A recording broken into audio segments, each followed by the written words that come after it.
So after Darius had been made the king, he went ahead and started organizing his government.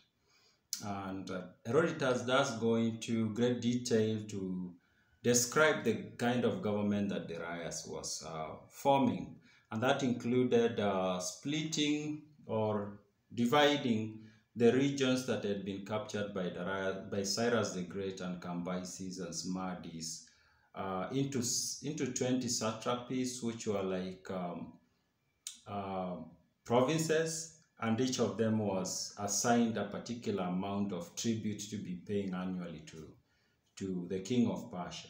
Now, not long after Darius became the king, one of the other six who were part of who formed the team that removed the Magus from power did something that led to him being sentenced to death, and that is Intaphernes. Now, Intaphernes, okay, let me give you what led to this. Before the king was elected, the 7 of them had agreed on a few things, and one of the things they had agreed on is that whoever who was going to be selected to be the king will allow the others to walk into the palace anytime they wanted. Anytime they wanted to see the king, they would just walk in and have a conversation with the king. But there was an exception, and the exception was they could not come and see the king if the king was in private with one of his wives. Now, that was understood, or it seemed to have been understood. Now, but one day Intaphernes comes to the palace. He wants to see the king. And the guards tell him at the gates that the king is in private with one of his wives, and so he could not see him. And Intaphernes is not happy about that. He somehow thinks that the guards were lying to him, and he gets agitated, and he gets his sword out, and he cuts the noses and the ears of the guards, and he ties them to his horse, and he has them pulled on the ground.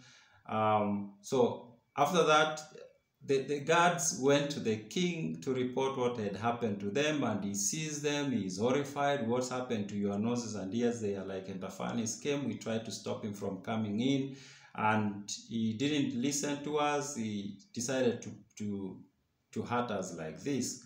So initially, Darius is scared, and he's thinking maybe the other 6 guys are plotting some kind of a coup. So he decides to investigate. He calls each one of them individually, and he has a private conversation with each of them, and he asks each of them, do you know what Intaphernes is doing?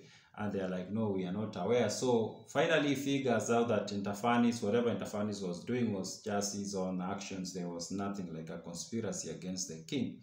So he issues instructions that Intaphernes to be arrested, and he's arrested alongside his close male relatives, his brothers, his sons, and also there was one person who was brought in, and that is the brother to the wife. So they are taken in, and then they are sentenced to die. Now, the wife of Intaphernes keeps coming to the gate of the palace, and she's crying and mourning. She wants to see the king. She wants to beseech the king not to kill her family. Initially, Darius ignores her, but finally he tells the guards, okay, let him come in, let me hear what she has to say. And she comes to the king, and she's like, oh, can you let them go, forgive them? And the king is like, whatever Intaphernes did is not something that I can just let go like that. It has to be punished. But I'm feeling pity for you, and I want to do something for you. I'm going to give you an option. I'm going to let you choose one from the people I have from your family who you want me to let go. Just one person. And the wife of Intaphernes tells the king, tells Darius, she chooses someone that everybody present did not expect, not even the king. The king did not expect her to choose the person she chose. And she tells the king, let my brother go. And the king is surprised, and he's like, why do you choose your brother over your dear husband? Why do you choose your brother even above your sons? And this is the reply that the wife of Intaphernes gave the king. O king, if the gods will, I may have another husband and other children when these are gone. But as my father and my mother are no more, it is impossible that I should have another brother.